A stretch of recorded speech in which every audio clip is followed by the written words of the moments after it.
Welcome to Story Tales. Please like this video and subscribe to Story Tales. I hope you enjoy the story. Let's begin. Calla Mercer stood on the deck of her lakefront villa, watching the morning sun paint Lake Tahoe in shades of gold and silver. 8 years of brutal work had built this moment. 8 years of scorching Arizona deserts and bone-numbing Alaska winters. Every paycheck, every sacrifice, every 18-hour day had led to this house.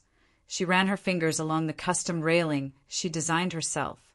Smooth cedar, precisely cut, perfectly fitted. No contractor had touched this wood. Her hands had shaped every angle, every joint. The house wasn't just hers, it was her. The phone buzzed against the granite countertop inside. Calla ignored it. She'd learned to savor these quiet mornings before the day demanded her attention. The lake stretched endlessly ahead, mirror smooth and untouchable. The phone buzzed again. Calla sighed and walked inside. The caller ID made her pause. Margine. Her mother never called before 10 in the morning. "Hello, Mother." "Calla, honey." Margine's voice carried that familiar tone, sweet on the surface, calculating underneath. "How are you doing up there in your beautiful house?" "I'm fine. What do you need?" "Can a mother just call to check on her daughter?" Calla poured herself coffee from the machine she'd installed herself. Every appliance in this kitchen had been chosen, positioned, and connected by her own hands. "You can, but you usually don't." A pause. Then Margine laughed, but it sounded forced. "You always were too smart for your own good. Listen, I was thinking Aubrey and I should come visit. It's been too long since we've seen your place." Calla's grip tightened on the coffee mug. Her mother had seen the house exactly once, during the housewarming party Calla had thrown for herself. Margine had spent the entire evening critiquing the layout and suggesting improvements. "When were you thinking?" "This weekend, if that works. Aubrey's been so stressed with the kids, and Wade thinks some time away would do her good." Of course Wade was coming too. Calla's brother-in-law had a talent for inserting himself into situations where he didn't belong. "How long would you stay?" "Just a couple days. We won't be any trouble." Calla stared out at the lake. Every instinct told her to say no, but Aubrey was her sister, even if they barely spoke anymore. And rejecting family always came with a price she'd pay later. "Fine, but I have work to do, so don't expect me to entertain you constantly." "Oh, wonderful. Aubrey will be so excited. We'll drive up Friday evening." The line went dead. Calla set down her phone and returned to the deck. The morning's peace was gone, replaced by the familiar weight of family obligation. She'd built this house to escape, to create a space where she answered to no one, where every decision was hers alone. For 2 years it had been exactly that. Now Margine was bringing chaos back into her sanctuary. Calla shook her head and walked to her home office. She had 3 projects demanding attention: a commercial complex in Reno, a residential development in Carson City, and a custom home for a tech executive in San Francisco. Work was simpler than family. In architecture, problems had solutions. Materials behaved predictably. Clients paid their bills, or they didn't get their buildings. She opened her laptop and lost herself in blueprints and calculations. Outside, the lake reflected the sky like a perfect mirror, undisturbed and serene. Friday evening arrived with the rumble of Wade's oversized pickup truck in Calla's driveway. She watched from the kitchen window as 3 figures climbed out. Margine moved with the careful precision of someone trying to look younger than her 62 years. Aubrey looked tired, her dark hair pulled back in a messy ponytail. Wade strutted around the truck like he owned the place, pulling luggage from the bed with unnecessary force. Calla opened the front door before they could knock. "You made good time." "Oh, Calla." Margine rushed forward with outstretched arms. "Look at this place. Even more beautiful than I remembered."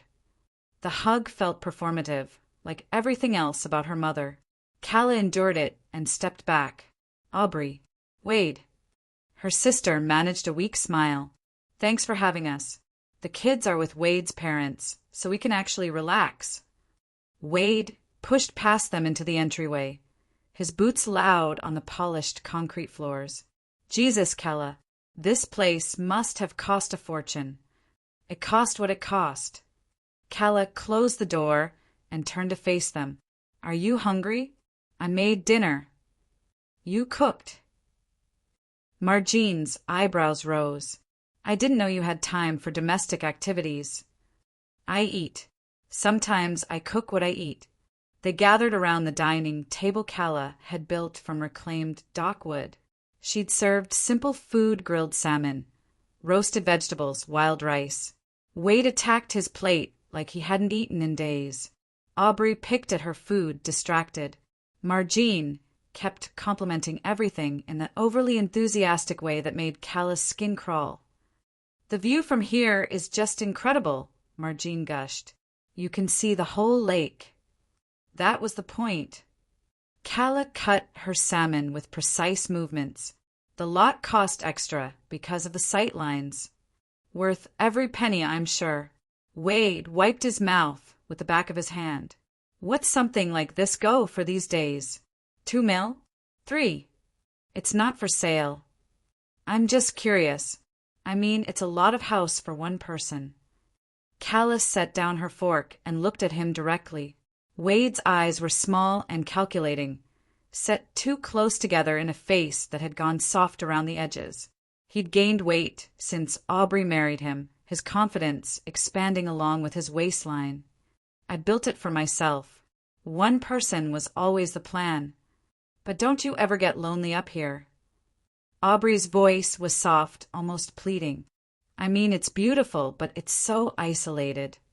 I like isolated. That's what I'm saying. Wade jumped in. All this space, all this beauty, and nobody to share it with. Seems like a waste. The word waste hung in the air like smoke. Kella felt something cold settle in her chest. A waste? Wade didn't mean. Aubrey started. No, let him finish. Kella's voice stayed level, controlled. Explain to me how my home is a waste. Wade's chest puffed out. He thought he was winning something. Look, I'm not trying to be a dick here, but you built this house for yourself. Just yourself. Meanwhile, Aubrey and I are cramming 4 people into a 2-bedroom apartment, and the kids don't even have a yard to play in. That sounds like a problem you should solve. We're trying to, but housing prices are insane right now, and with my credit situation from the restaurant thing. The restaurant thing where you lost $30,000 of other people's money. Wade's face flushed red. That wasn't my fault. The market conditions. Were market conditions responsible for you gambling away the equipment loans too? Kella. Marjean's voice cut through the tension like a blade. We didn't come here to fight. Then why did you come here? The question dropped into silence. Aubrey stared at her plate. Wade glared at Kella with naked hostility. Marjean folded her hands on the table, her expression shifting from fake warmth to something harder. We came here because we're family, and families help each other. I've helped. I paid off your medical debt 5 years ago. $18,000. I co-signed Wade's restaurant loan. I built a custom crib for Emma when she was born. I don't remember asking for help in return. You never needed help, Aubrey said quietly. You've always had everything figured out. Because I work for it. Because I plan. Because I don't expect other people to solve my problems. Some of us weren't born with your advantages. Wade snapped. Kella laughed, short and sharp. Advantages? I lived in a trailer until I was 16. I worked construction jobs to pay for community college. I spent 2 years living in company housing that was basically a shed with plumbing. What advantages? You don't have kids, Aubrey said. You don't have responsibilities. I chose not to have kids. That was a decision, not an accident. Well, some of us made different choices. Margine's voice carried an edge of steel. And now we need to adapt. The temperature in the room seemed to drop. Calla looked around the table at three faces that no longer bothered to hide their intentions. This wasn't a family visit. This was an ambush. What do you want? Margine reached into her purse and pulled out a manila envelope. She placed it on the table between them like a weapon. You built this house for yourself, but Aubrey has a family. She needs it more than you. The words hit Calla like ice water. She stared at the envelope, her mind racing. What is that? Legal documents. A deed. Transfer. The house belongs to Aubrey now. Calla's hand stayed perfectly still. Her voice didn't waver. That's impossible. You can't transfer property that doesn't belong to you. Actually, we can. Wade's grin was ugly and triumphant. See, 2 years ago when you were doing that project in Finland, you put the house in your mother's name temporarily. Something about zoning approvals and tax implications. Very responsible of you. The memory hit like a physical blow. The Helsinki project had been massive, a corporate headquarters that could make or break her firm's reputation. The timeline had been brutal, the client demanding. When the county had raised questions about her residency status for certain permits, her lawyer had suggested a temporary ownership transfer to establish local presence. She'd trusted Margine because she'd needed someone she could trust. Because she'd been 8,000 miles away and drowning in work. Because she'd wanted to believe her mother would act with honor. That transfer was temporary, and it expired 2 years ago. Actually, it didn't. Margine's voice was calm, businesslike. The documents were filed correctly, but the reversal paperwork was never processed. As far as the county knows, I've owned this house for 2 years. And now you're transferring it to me, Aubrey added, not meeting Calla's eyes. It's all legal. All notarized. Calla opened the envelope with steady hands. The documents looked official, county letterhead, notary stamps, signatures. Her own signature at the bottom, supposedly agreeing to transfer ownership of her home to Aubrey Roscoe, except she'd never signed these papers. She'd never even seen them. This signature is forged. Prove it, Wade said. Calla studied the signature more closely. It was good whoever had done it had access to her real signature and had practiced. But it wasn't perfect. The loops were slightly different, the pressure inconsistent. A handwriting expert would spot it immediately. You forged legal documents. That's a felony. That's a serious accusation, Margine said calmly. I hope you have evidence to back it up. I have evidence that I was in Finland when these documents were supposedly signed. I have customs records, hotel receipts, work logs. And we have notarized documents saying you signed them before you left. Wade pulled out his phone and showed her a photo. Look, here's the timestamp. 3 days before your flight. The photo showed the signature page, dated appropriately. But Calla knew she hadn't signed it because she'd never seen these documents before tonight. The photo proved nothing except that they'd planned this carefully. The house is legally ours now, Wade continued. Don't make this ugly. Calla set the documents on the table and looked at each of them in turn. Margine watched her with cold calculation. Wade smirked like he'd won a prize. Aubrey stared at her hands.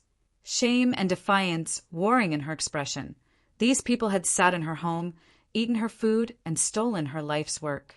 They'd used her trust against her, weaponized her own generosity.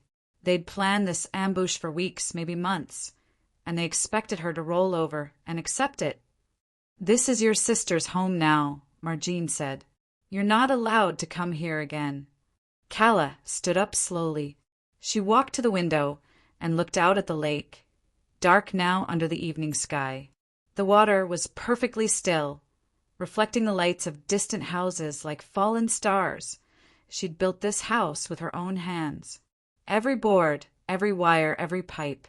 She'd bled for it. Literally the scar on her left palm from a circular saw accident still ached when it rained. She'd sacrificed relationships, opportunities, comfort. She'd lived like a monk for 8 years to pay for it, and now these 3 people thought they could take it away with forged papers and legal tricks. Calla turned back to the table and smiled. Understood. Let me prepare the house for your arrival. The smile seemed to unnerve them. Wade's smirk faltered. Margine frowned. Aubrey looked up for the first time all evening, confusion clear in her face. What do you mean?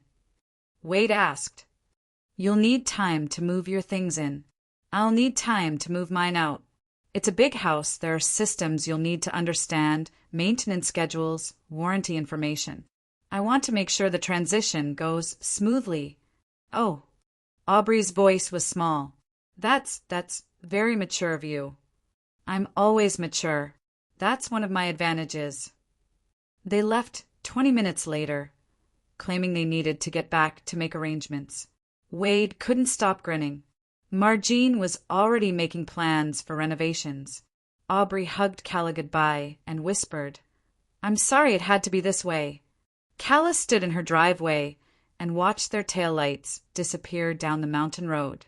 Then she walked back inside, closed the door, and locked it. She went to her bedroom, sat on the edge of the bed she'd built herself, and picked up her phone. Speed dial number 3. The call connected on the second ring. Yvette Calderon. It's Calla. They just declared war. Calla sat in her home office until 3 in the morning, pulling files and printing documents. Every financial record, every receipt, every piece of correspondence that showed her relationship with her family. The evidence painted a clear pattern. 5 years ago, Margine's medical bills had reached critical mass. Diabetes complications, hospital stays, specialist appointments. The insurance covered the basics, but the gap payments were drowning her. Calla had written a check for $18,000 to clear the debt entirely. She found the bank record. Pay to the order of Tahoe Medical Center. In the memo line, she'd written Mom's account paid in full. Margine had cried when she'd called to thank her.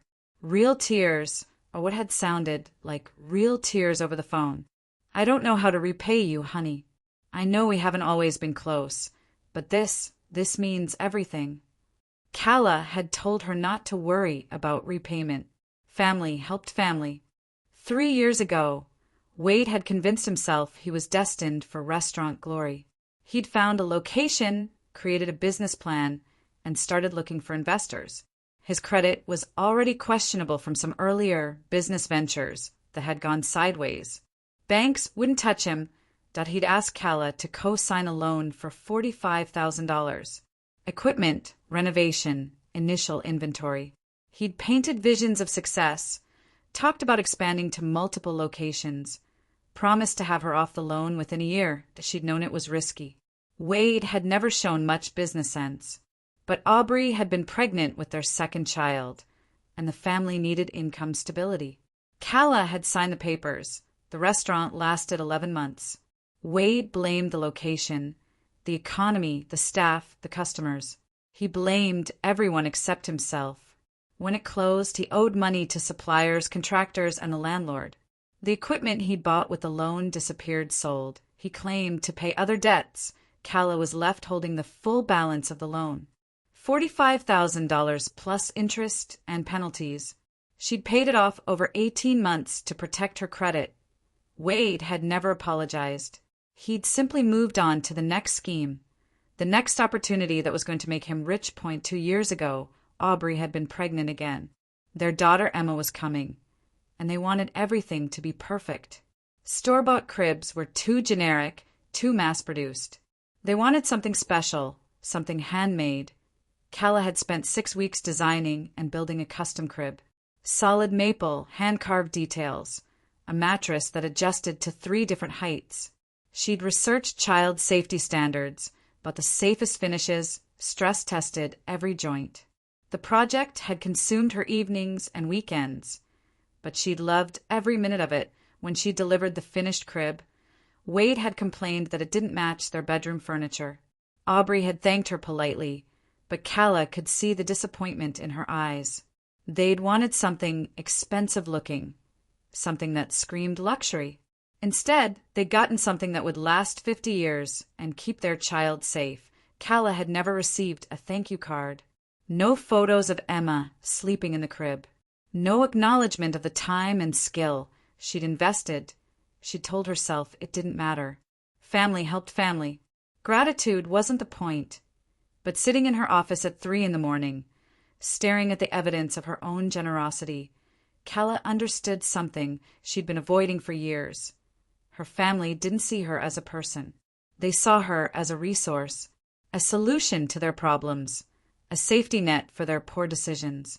They'd never shown interest in her work, her achievements, her life. They only called when they needed something, and she'd enabled it.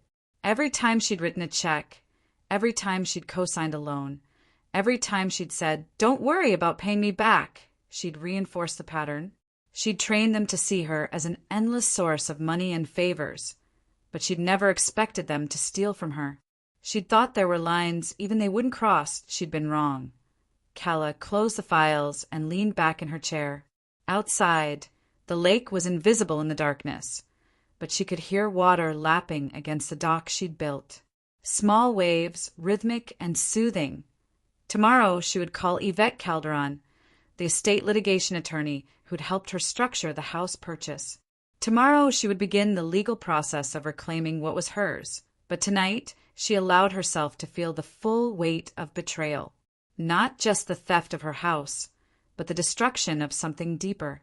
She'd wanted to believe that blood meant something, that family bonds could survive mistakes and selfishness and stupidity. She'd built this house as a sanctuary, but also as an investment in the future, a place where family could gather for holidays and celebrations, a legacy she could pass down to the next generation. Now she understood that there would be no next generation, not from her family. They'd chosen to see her as an outsider, someone whose success was somehow unfair, whose generosity was somehow owed to them. They'd made their choice. Now she would make hers. Calla turned off the lights and went to bed, but sleep wouldn't come. She lay in the darkness, her mind already working on the problem. This wasn't just about reclaiming her property. This was about making sure they understood the cost of their betrayal. They thought they'd declared war on someone who would roll over and accept defeat. They thought they were dealing with the same pushover who'd written checks and co-signed loans and built cribs for ungrateful relatives. They were about to learn how wrong they were. Calla found a furnished rental on the other side of the lake, a small cabin that offered a perfect view of her stolen villa. She moved in 3 days after the family meeting, bringing only clothes and her laptop. Everything else could wait. From her new deck, she could see Wade's truck in her driveway, could see lights blazing in rooms where she'd once enjoyed quiet evenings, could see strangers living in the space she'd built with her own hands. The first night, she sat with a cup of coffee and her laptop, watching them through the windows. The house's smart system sent status updates to her phone every few minutes. Motion sensors, door locks, temperature controls, security cameras, all of it still connected to servers she controlled. She designed the system herself during the building process. Most smart homes relied on commercial platforms: Google, Amazon, Apple. Companies that could change their terms of service, revoke access, or shut down entirely. Calla had built something more permanent. The servers lived in a data center in Reno, running on software she'd written and encrypted with keys only she possessed. Every device in the house reported to her. Every sensor, every camera, every automated system. Wade and Aubrey had no idea they were living in a house that was still entirely under her control. The first problem started at 6 a.m. on their second day. The water pressure in the master bathroom dropped to barely a trickle. Wade's frustrated cursing carried across the lake in the still morning air. Calla sipped her coffee and made a note in her laptop. The house used a sophisticated pressure regulation system to ensure consistent flow throughout the building. She'd programmed a simple routine to gradually restrict water pressure in specific zones. Nothing dramatic, nothing that would cause permanent damage, just enough to make daily life uncomfortable.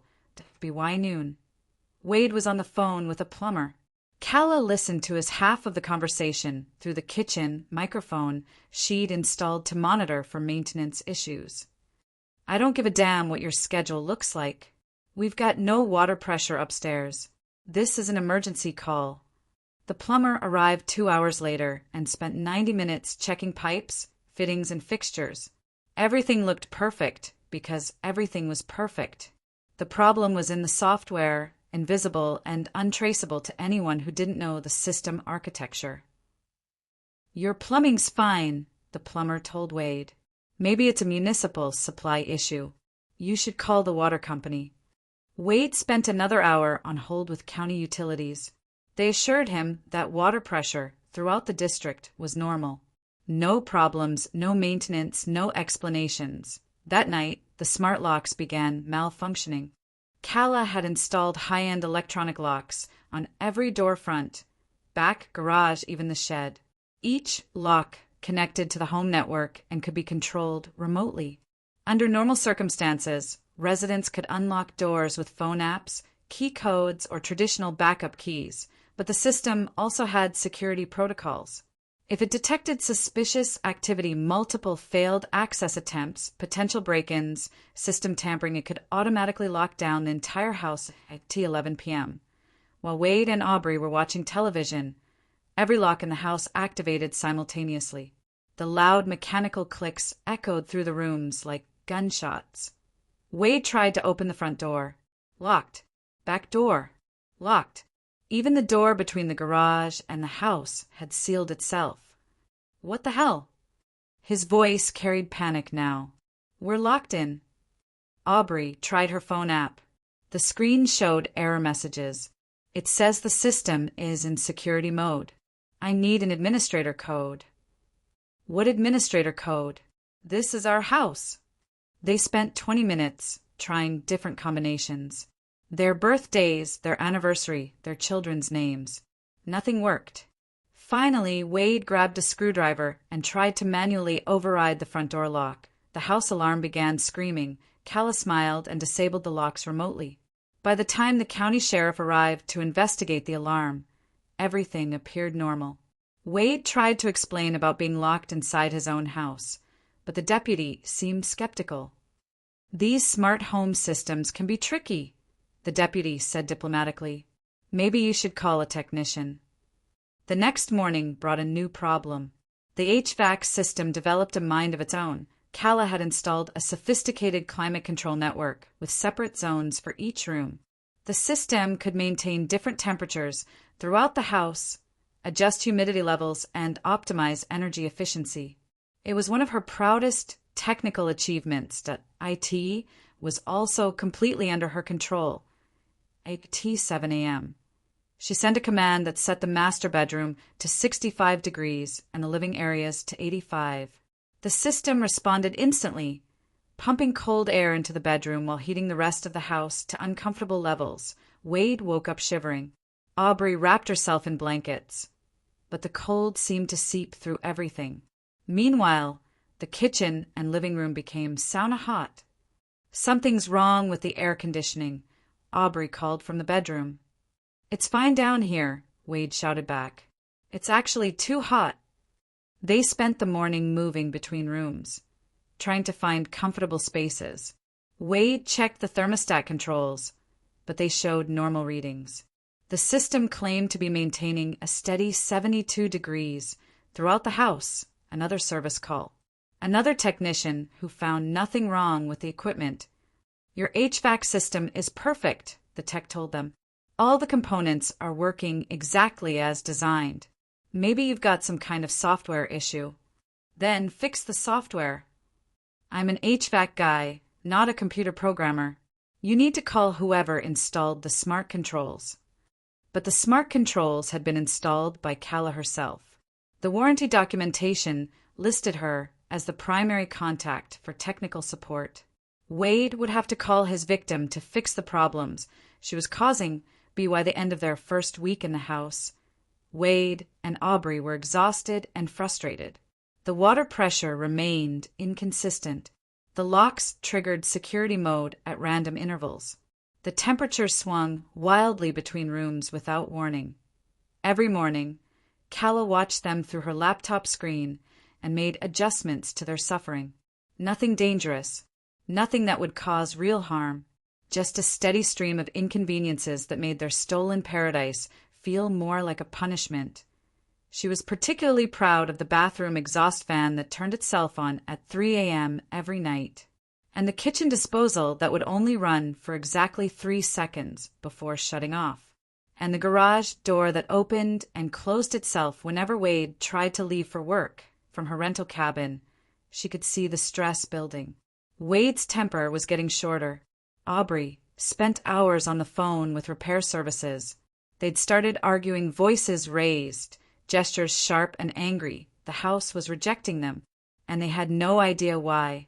Yvette Calderon's law office occupied the top floor of a glass building in downtown Reno. Floor-to-ceiling windows offered views of the mountains and the sprawling city below. Yvette herself was sharp as winter air, 39 years old, expensively dressed. With the kind of focus that made opposing attorneys nervous, she'd built her reputation on estate litigation, helping wealthy clients protect their assets from gold diggers, family feuds, and fraudulent claims. Her success rate was legendary. Her fees were astronomical. Her methods were ruthless. Calla had hired her 2 years ago to structure the villa purchase, impressed by Yvette's attention to detail and absolute refusal to accept shortcuts. Now, she needed those same qualities applied to a different kind of problem. "Tell me about the forged signature," Yvette said, spreading the deed documents across her conference table. "It's not my handwriting. Close, but not perfect. Whoever did it had access to my real signature and practiced, but they couldn't replicate the pressure patterns or the natural flow." Yvette studied the signature through a magnifying glass. "We'll need a handwriting expert to make it official, but you're right. This is amateur work." She looked up. "How certain are you that this is forged?" "Completely certain. I never signed these papers. I never even saw them until they showed them to me." "And you have proof you were out of the country when this was supposedly signed?" "Customs records, passport stamps, hotel receipts, work logs. I was in Helsinki for 6 weeks. The supposed signing date falls right in the middle of that trip." "Good.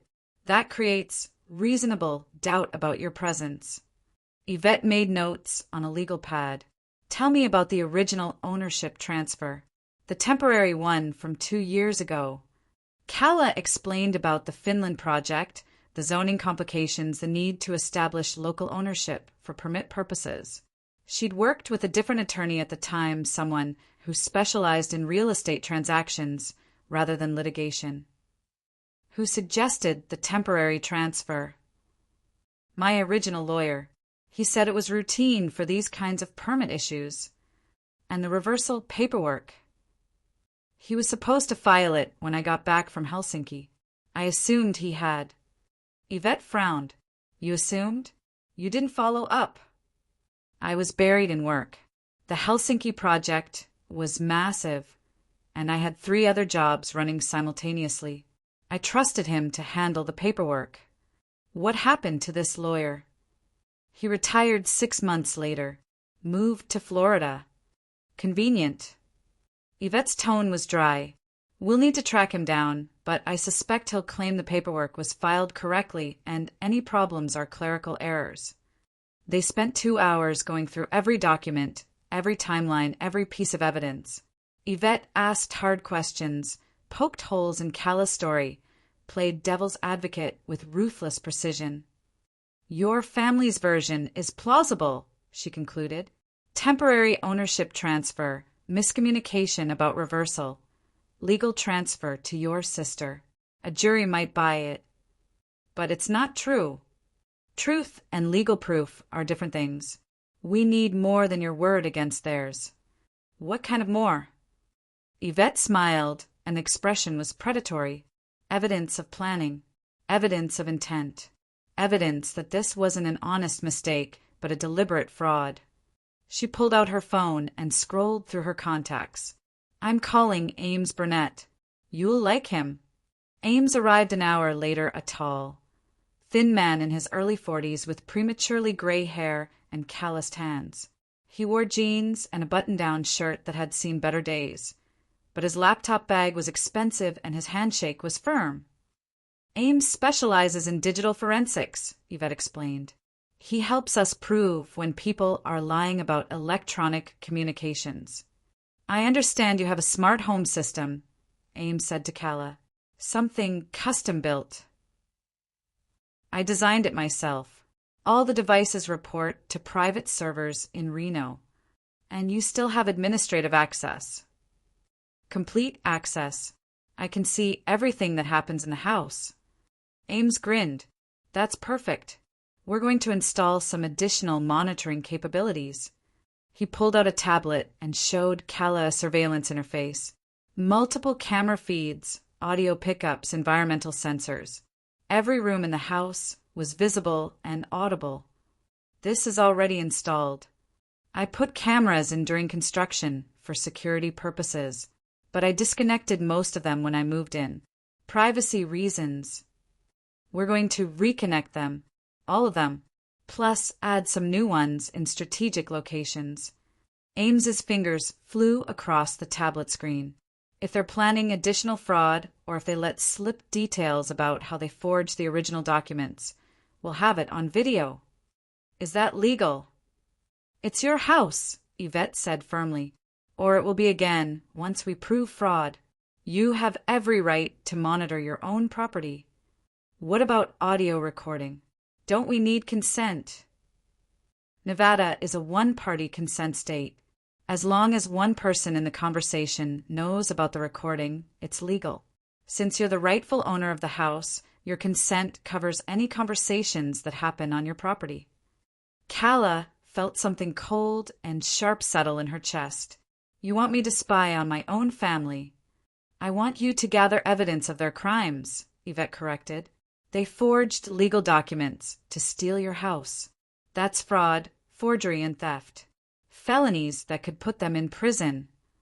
And if we catch them on camera talking about how they did it or planning their next move, we'll have them dead to rights, Ames added. The idea should have troubled Calla more than it did. These were people she'd grown up with, people she'd helped and supported for years. But they'd crossed a line she'd never imagined they would cross. They'd weaponized her trust and stolen her life's work. If they wanted to play by criminal rules, she would play by criminal rules too. Do it, she said. Ames spent the rest of the afternoon remotely installing additional surveillance equipment. Cameras in the kitchen, living room, bedrooms, home office. Audio pickups disguised as smoke detectors and air fresheners. Motion sensors that could track movement patterns throughout the house. They'll never know we're watching, he promised. Everything looks like standard security equipment. Meanwhile, Yvette began building their legal strategy. They would file a motion to reverse the fraudulent deed transfer, supported by handwriting analysis and evidence of Calla's absence during the supposed signing. They would pursue criminal charges for fraud and forgery. They would demand full restitution for legal costs and emotional damages. This isn't just about getting your house back, Yvette explained.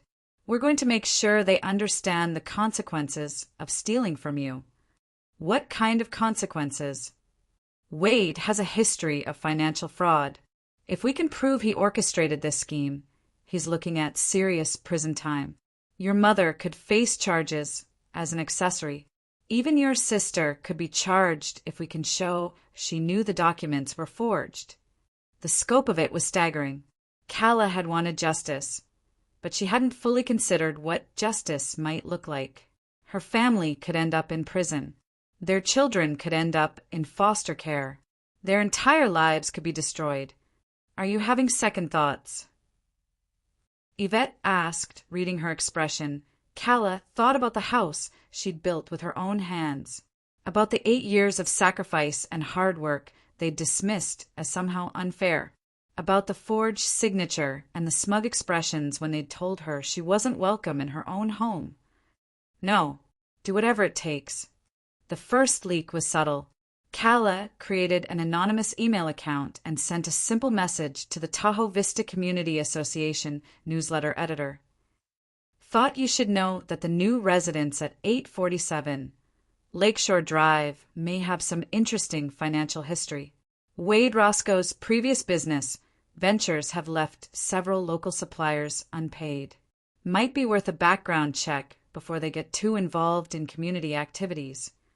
She included links to public records showing Wade's business bankruptcies, outstanding judgments, and the restaurant closure that had stiffed dozens of creditors.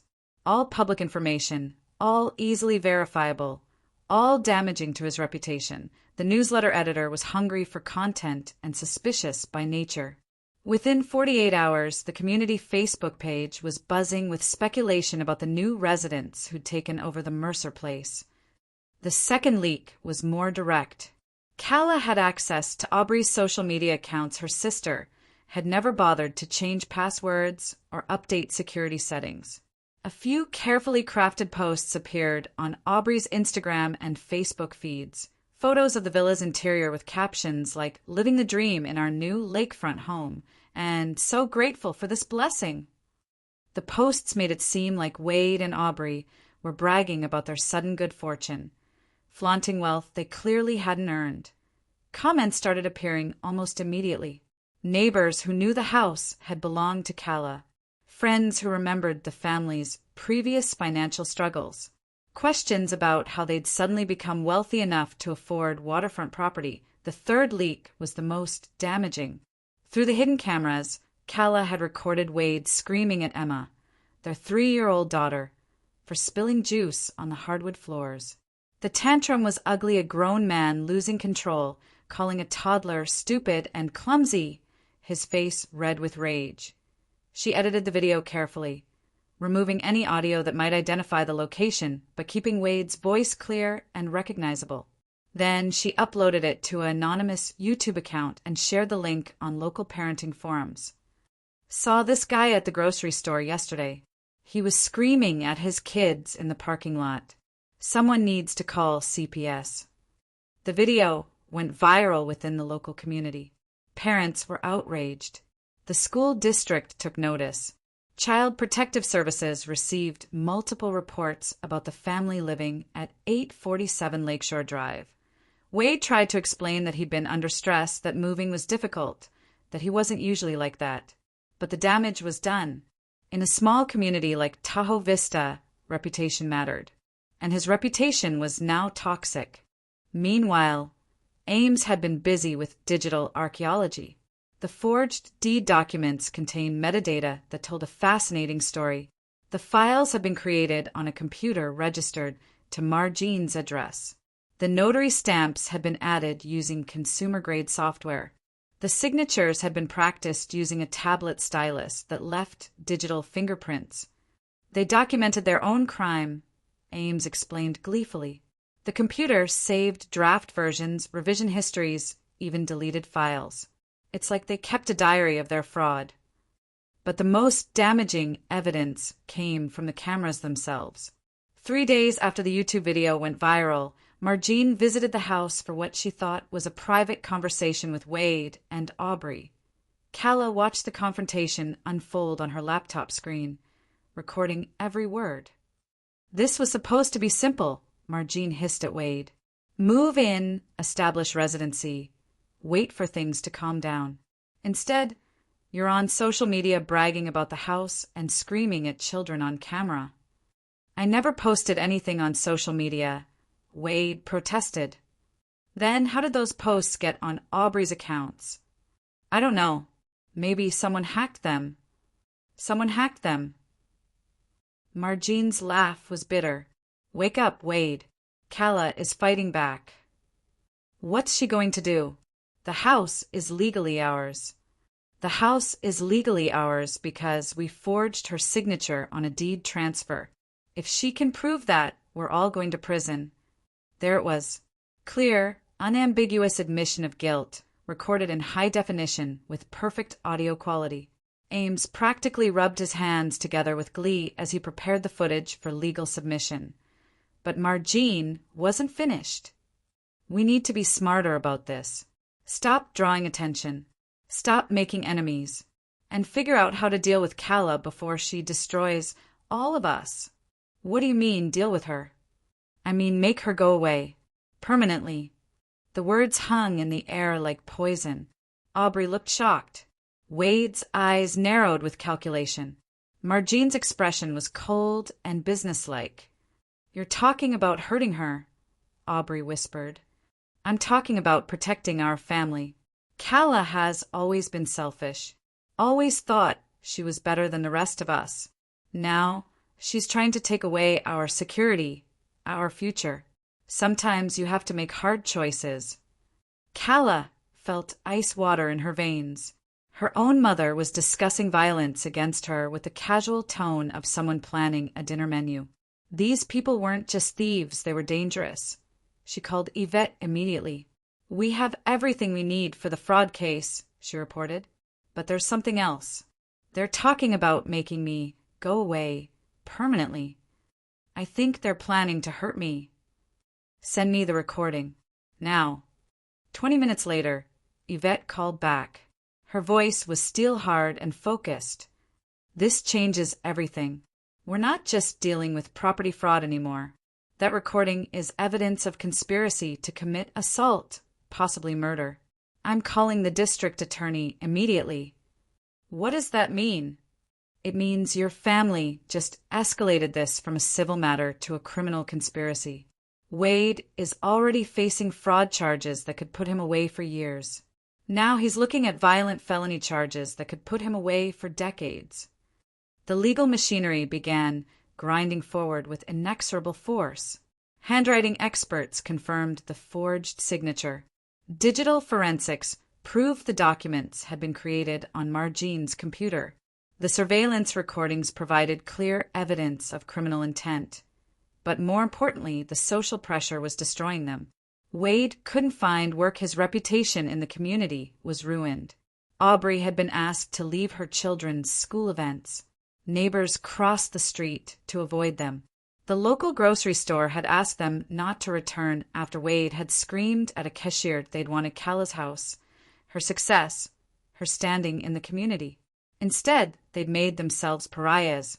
They'd turned paradise into prison, and Calla was just getting started.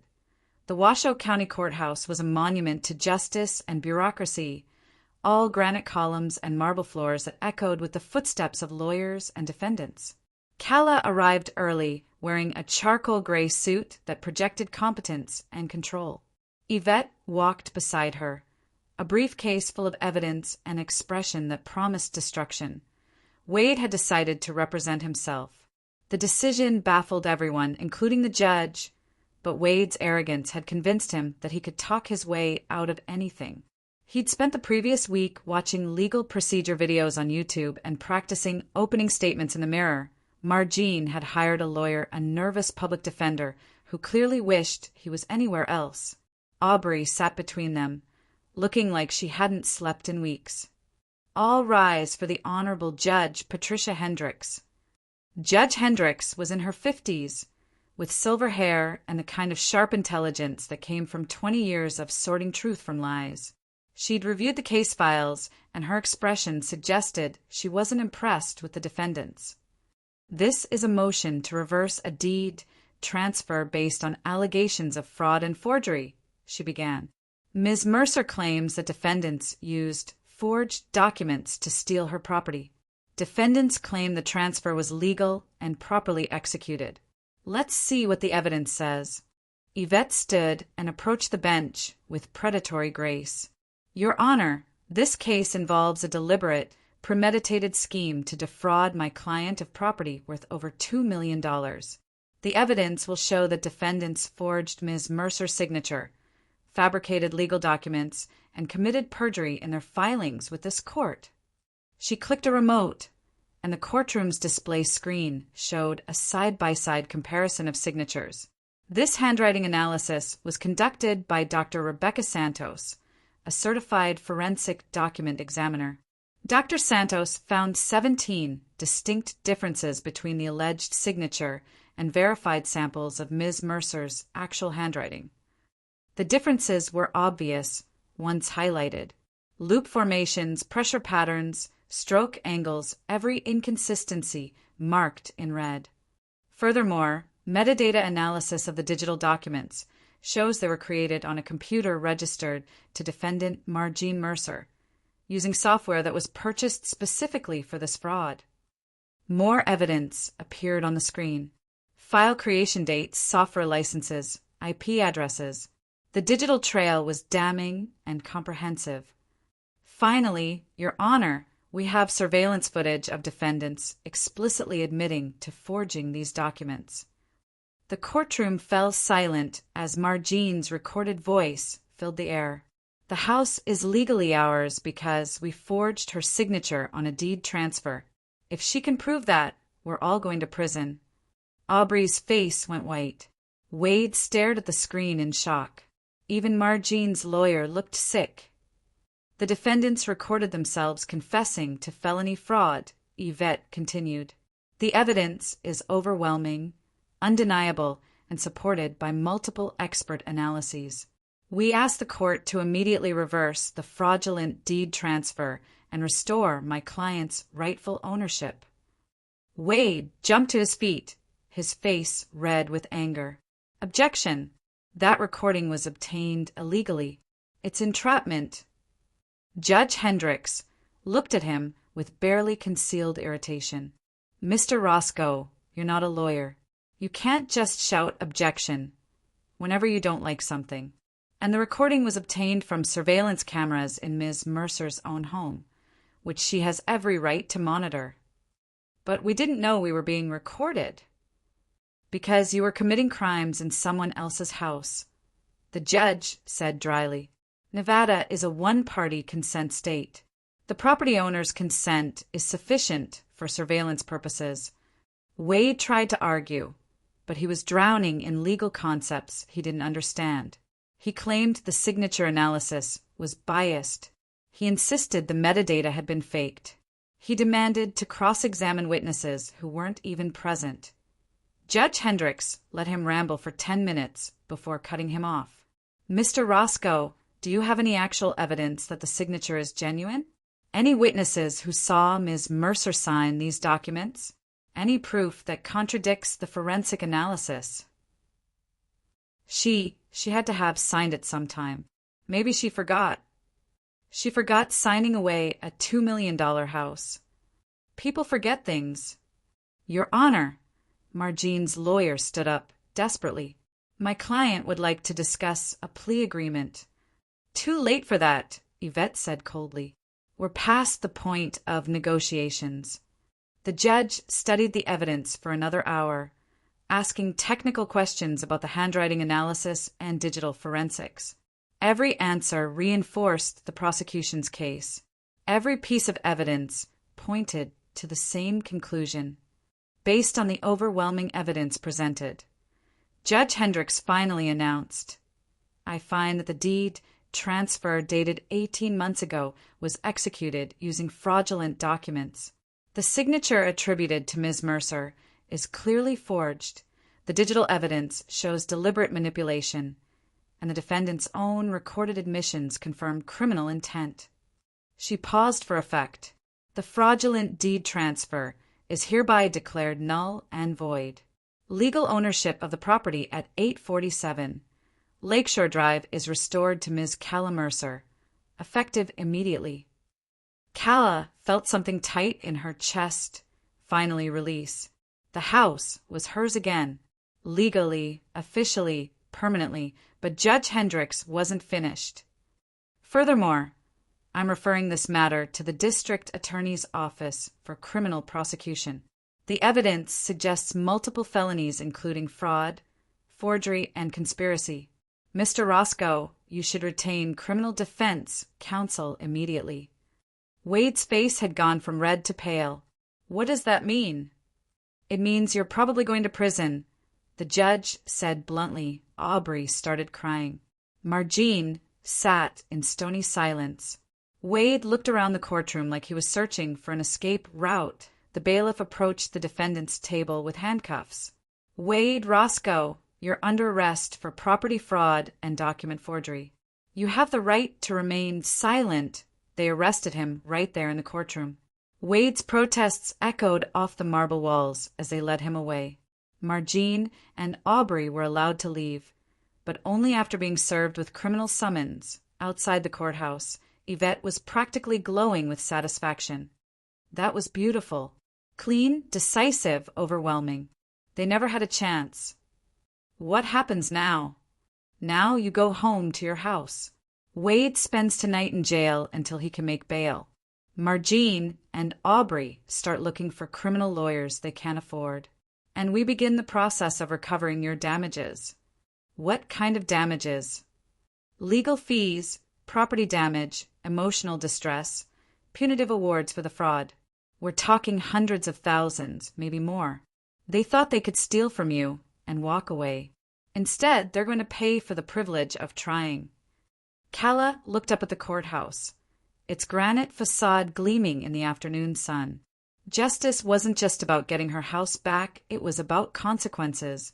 It was about making sure people understood that actions had prices. Wade had thought he was smarter than everyone else. Margine had thought family bonds would protect her from accountability. Aubrey had thought she could benefit from crime without bearing responsibility. They'd all been wrong. The eviction was swift and merciless. Sheriff's deputies arrived at 8:47. Lakeshore Drive with a court order and a moving truck. Wade was still in jail, unable to post the $50,000 bail the judge had set. Aubrey and Margine had 24 hours to remove their belongings. Calla watched from her rental cabin as they loaded boxes and furniture into a rented U-Haul. Aubrey moved like a sleepwalker, her face puffy from crying. Margine directed the loading with military precision, her mouth set in a hard line. They tried to take things that didn't belong to them.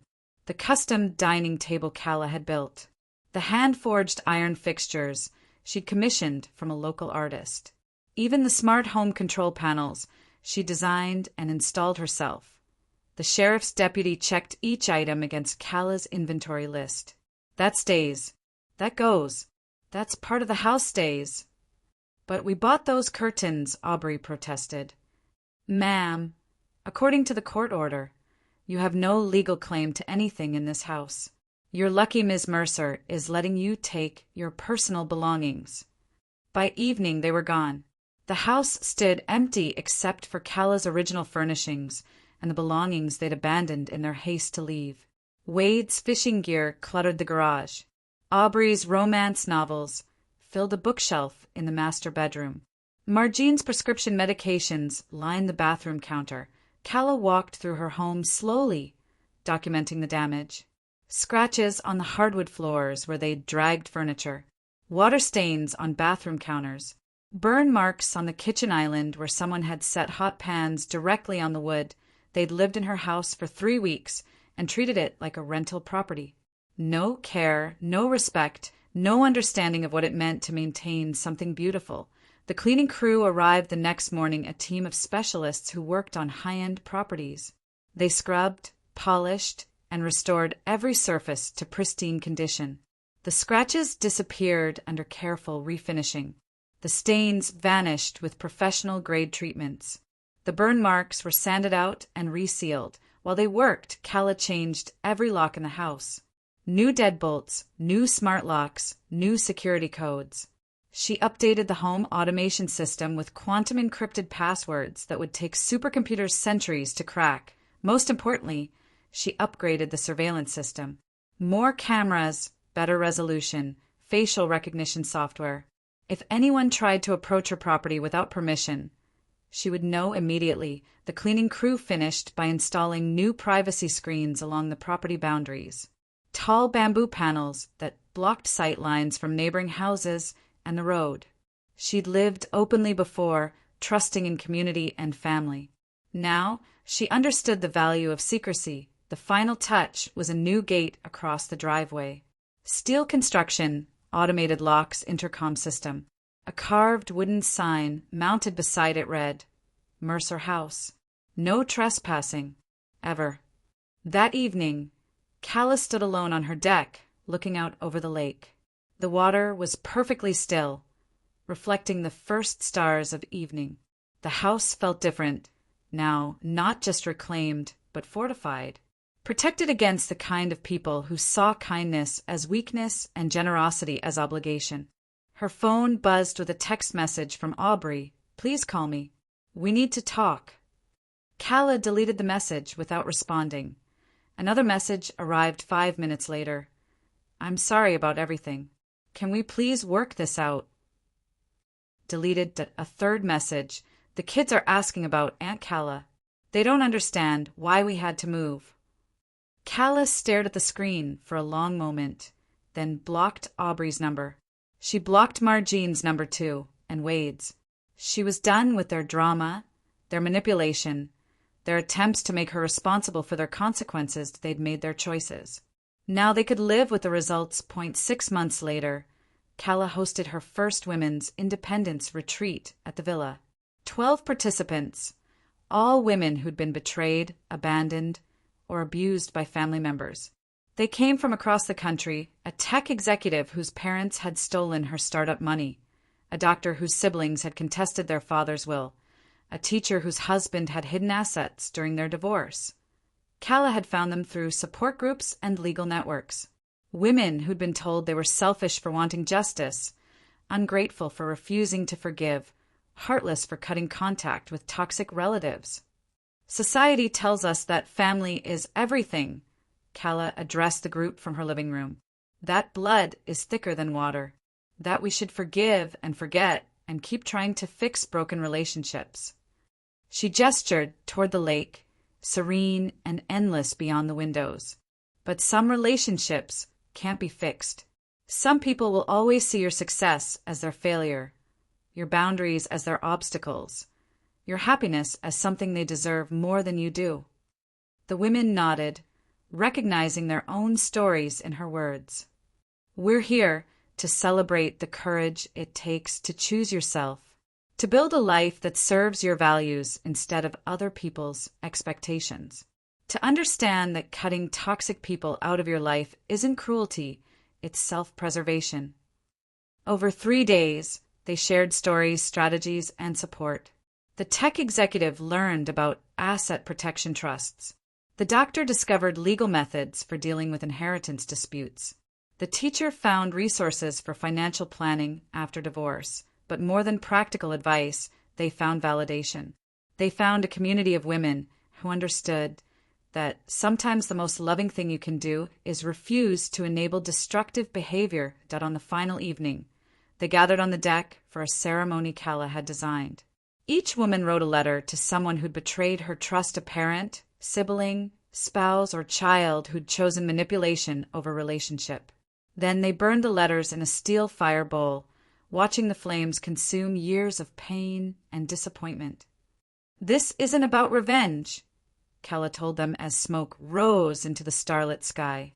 "This is about release, about letting go of the hope that they'll change, the guilt that you're not doing enough, the obligation to keep trying with people who've proven they don't deserve your effort." The women stood in silence, watching their letters turn to ash. Some cried, some smiled, some looked relieved for the first time in years. Later, after the participants had returned to their rooms, Calla sat alone on the deck with Yvette and Ames. Wade's criminal trial was scheduled for next month. Marjean faced federal charges for mail fraud. Aubrey had agreed to testify against both of them in exchange for probation. "Any regrets?" Yvette asked. Calla considered the question seriously. Her family was destroyed. Wade would probably serve 3 to 5 years in prison. Marjean might spend her remaining years fighting legal battles she couldn't afford. Aubrey's children would grow up knowing their father was a criminal and their grandmother was a fraud. But Calla felt no responsibility for their consequences. They'd chosen to steal from her.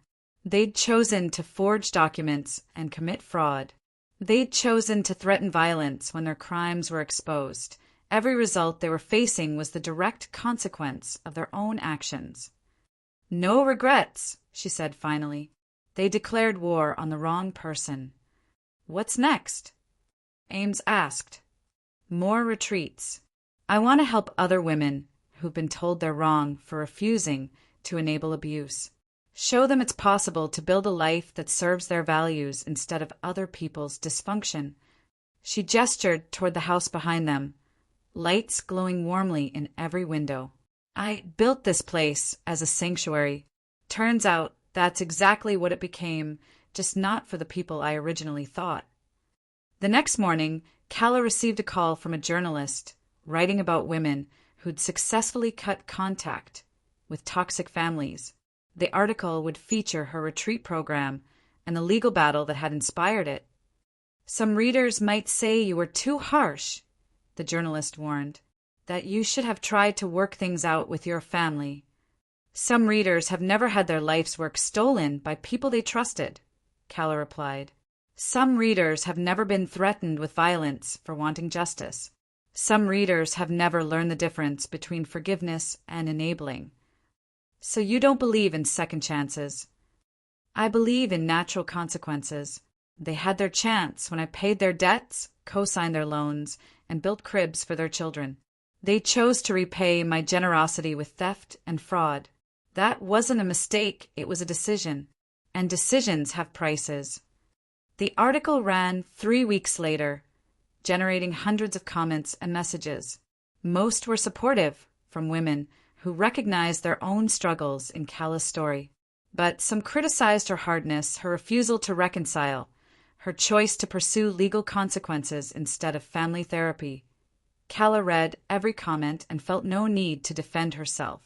She'd spent years trying to be the perfect daughter, sister, and aunt. She'd written checks and swallowed insults and accepted blame for other people's failures. Those days were over. Standing on her deck that evening, Calla looked out over the lake and felt something she'd never experienced before: complete peace with her choices. The house was hers. The family that had betrayed her was facing justice. The women she was helping understood the courage it took to choose yourself over toxic obligations. She'd built more than a house on this lakeshore. She'd built a life free from people who saw her success as their entitlement, her boundaries as their inconvenience, her happiness as something they could steal whenever they needed it. The carved wooden sign by her gate was more than decoration, it was a declaration. This was her space, her sanctuary, her fortress against people who confused love with exploitation. A text message arrived on her phone from an unknown number. "This is Emma, Aubrey's daughter. When I'm 18, can I come visit you?" Calla stared at the message for a long time. Emma was Wade and Aubrey's youngest child, currently 8 years old. By the time she turned 18, Wade would be out of prison, and the family would have rebuilt their lives around the consequences of their choices. But Emma was innocent. She was a child caught in the wreckage of adult decisions, growing up in the shadow of her parents' crimes. Calla typed her response carefully. "When you're 18, if you want to visit, you'll be welcome. But you'll need to understand why your parents and I don't speak anymore." The response came immediately. "I already understand. They told me you were mean. But Dad's in jail and Grandma Margine cries all the time. I think maybe they were the mean ones." Calla smiled and set down her phone. Maybe there would be one relationship worth saving from the wreckage. Maybe Emma would grow up to understand the difference between justice and meanness, between consequences and cruelty. But that was a decision for the future. Tonight, Calla was exactly where she belonged, alone in the house she'd built with her own hands, surrounded by the peace she'd fought to protect. The villa was hers, and it always would be.